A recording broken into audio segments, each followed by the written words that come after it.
Welcome to this explainer. Today, we're taking a deep dive into how what we call living blueprints are literally revolutionizing the way we build the world around us. We're going to unpack this cutting-edge intersection of construction and digital tech and really explore how data is physically shaping the environments we live and work in. So how do you actually perfect a building before you even pour a single drop of concrete? It's a great question, right? Because traditional construction is, let's face it, historically plagued by delays, massive material waste, and just unpredictable variables. But the fix? It lies in seeing the future before it actually happens. By leveraging advanced digital tools, we can virtually construct, test, and absolutely perfect a building long before any physical component ever arrives on site. We all know the classic construction dilemma. Muddy, unpredictable sites, weather delays, just incredible inefficiency. And that is exactly why the industry is moving so rapidly toward the highly controlled environment of factory-based, prefabricated construction. Instead of building on site from scratch, components are manufactured in a specialized facility and then just assembled on location. It's a massive leap forward. But to hit its true potential, prefabrication needs a digital brain. Now, what's really interesting here is the core difference between building information modeling, which is basically a highly detailed but completely static 3D photograph, and the digital twin, which is more like a real-time, living live stream. BIM is amazing for initial design, sure, but once a building starts going up, it doesn't tell you what's happening right now. A digital twin, on the other hand, continuously updates itself using real-time data, seamlessly bridging those virtual and physical worlds. So, the crucial point is that a true digital twin requires all of these fundamental components working together dynamically. It starts with the physical assets, like your precast concrete panels, which are embedded with IoT sensors. These sensors collect data and use cloud connectivity to beam that info straight into the digital replica, which sits on a BIM foundation. From there, data analytics and AI process the information to create actionable feedback loops. Basically, the twin isn't just watching the building, it's actively helping us improve how we make it. And this brilliantly illustrates the technology stack driving this whole revolution.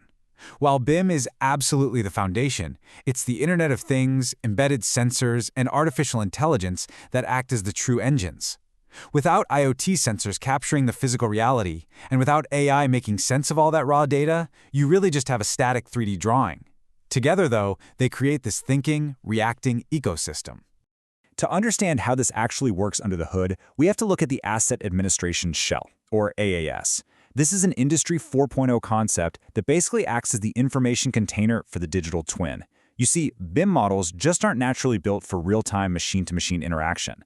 The AAS solves this. It turns static design data into a dynamic, cyber-physical system, ensuring that the robots in the factory, the tracking software, and the structural design all speak the exact same machine-readable language. Let's see how this actually plays out across a project's lifecycle. It starts with the initial digital design, where AI and simulations optimize the blueprint. Then, during factory fabrication, IoT sensors are literally embedded right into the materials, like right into the concrete as it's being mixed. Finally, as these massive prefabricated components are loaded onto trucks, their transit is tracked via GPS and predictive scheduling, which practically eliminates site delays. The journey then continues seamlessly onto the site for synchronized assembly, where the twin ensures every piece fits perfectly on the very first try. But the digital twin's job doesn't just end when the ribbon is cut. It's followed by decades of monitoring the building's health, structural integrity, and energy performance. And eventually, at the end of the building's life, the digital twin guides its sustainable decommissioning, providing this perfect inventory of materials that can be recycled, truly closing the loop on the circular economy. Grounding this in reality for a second, just imagine curing precast concrete.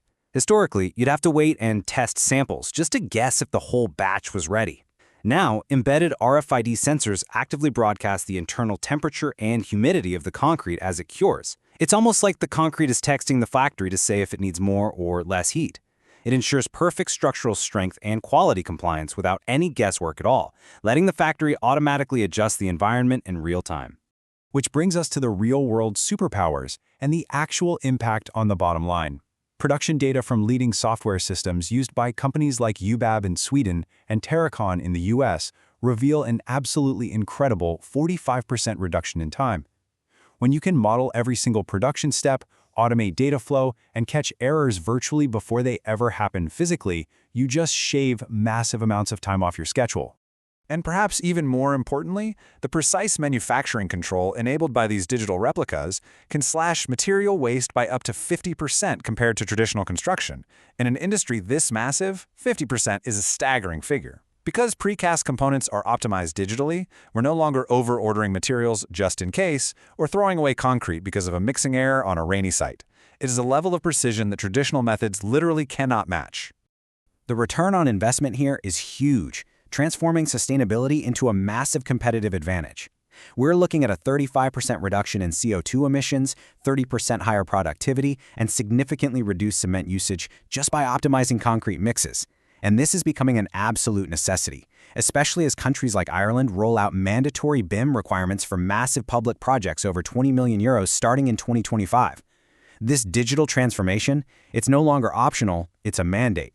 Roadblocks to the future, bringing the technology back to Earth. But before we go ahead and declare a total victory for modern construction, we have to look at the very real hurdles preventing industry-wide adoption. The meticulous management of constant real-time data is a formidable challenge, and that's compounded by high financial barriers to entry. Establishing a true digital twin ecosystem requires a hefty upfront investment in sensors, cloud architecture, and training. Plus, you have software platforms that stubbornly refuse to speak the same language. And we're asking a workforce traditionally trained in physical labor to suddenly manage complex cyber-physical systems. As the research clearly points out, until the industry agrees on common data protocols and develops scalable, out-of-the-box solutions, this tech is going to remain out of reach for many smaller enterprises. Think about it. If the architectural software, the factory robotics, and the site logistics platforms can't share data cleanly, the whole digital twin just breaks down. We urgently need universal standards, very similar to what the asset administration shell is trying to accomplish. So I want to leave you with this final thought to take away. The technology to perfect our built environment before we ever pour a single drop of concrete exists today. It's actively reducing waste, it's cutting costs, and it's building safer, smarter structures. But is the construction industry, with all its historical inertia and fragmentation, truly prepared to overcome the data hurdles and embrace it? The blueprints are alive, the future is incredibly exciting, and the next few years will definitely dictate who adapts and who gets left behind.